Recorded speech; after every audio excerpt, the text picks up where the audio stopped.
Emmanuel silks, M space shopping complex, മേലെ പട്ടാമ്പി.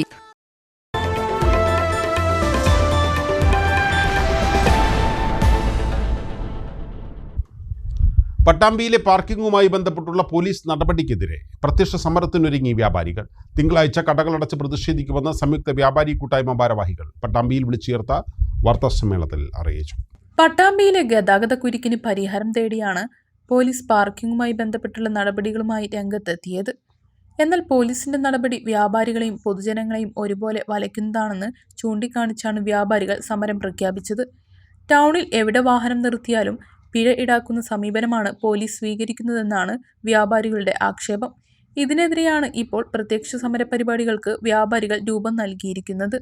തിങ്കളാഴ്ച ഉച്ചയ്ക്ക് 12 മണിവരെ കടകളടച്ച് പ്രതിഷേധിക്കുമെന്ന് സംയുക്ത വ്യാപാരി കൂട്ടായ്മ പ്രതിനിധികൾ പട്ടാമ്പിയിൽ വാർത്താ സമ്മേളനത്തിൽ അറിയിച്ചു. ഇതിനു മുന്നേ ഞങ്ങളൊരു വിശദമായ പത്രസമ്മേളനം നടത്തിയിട്ടുണ്ടായിരുന്നു പട്ടാമ്പി ടൗണിലെ പാർക്കുമായി ബന്ധപ്പെട്ട്.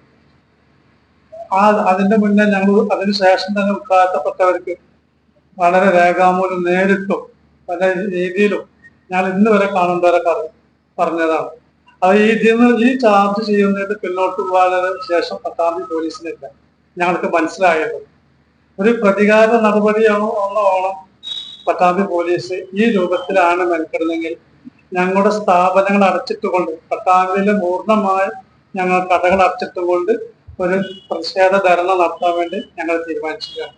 ഈ വരുന്ന തിങ്കളാഴ്ച 12 മണി വരെ ഞങ്ങളുടെ പട്ടാമ്പി മേലാട്ടാമ്പിയിലെ ജോസ് ഡോക്ടർ പരിസരത്ത് വെച്ചിട്ട് പട്ടാമ്പിയിലെ മുഴുവൻ വ്യാപാരികൾ പങ്കെടുത്തുള്ള ഒരു പ്രതിഷേധ ധർണയാണ് നടക്കുന്നത്. ആ ധർണയിലേക്ക് പട്ടാമ്പിയിലെ മുഴുവൻ വ്യാപാരികളെയും പൊതുജനങ്ങളെയും നിങ്ങളെ ഞങ്ങൾ സ്വാഗതം ചെയ്യാറ്. ഈ രൂപത്തിലാണ് പട്ടാമ്പിയുടെ പോലീസും പോകുന്നതെങ്കിൽ പട്ടാമ്പിയുടെ സ്ഥാപനങ്ങൾ അടച്ചുകൊണ്ട് ഞങ്ങൾക്ക് വീട്ടിലിരിക്കേണ്ട അവസ്ഥയിലേക്ക് വരും. കൂടിയാലോചനകൾ നടത്താതെയാണ് പോലീസ് നടപടിയെന്നും പരിഹാരമുണ്ടായില്ലെങ്കിൽ സമരം ശക്തമാക്കുമെന്നും ഇവർ പറഞ്ഞു. കൂട്ടായ്മ പ്രതിനിധികളായ KP കമാൽ, സന്തോഷ്, അഷ്റഫ് അലി, സുധാകരൻ, സിദ്ദീഖ് പത്രാസ് തുടങ്ങിയവർ വാർത്താ സമ്മേളനത്തിൽ പങ്കെടുത്തു.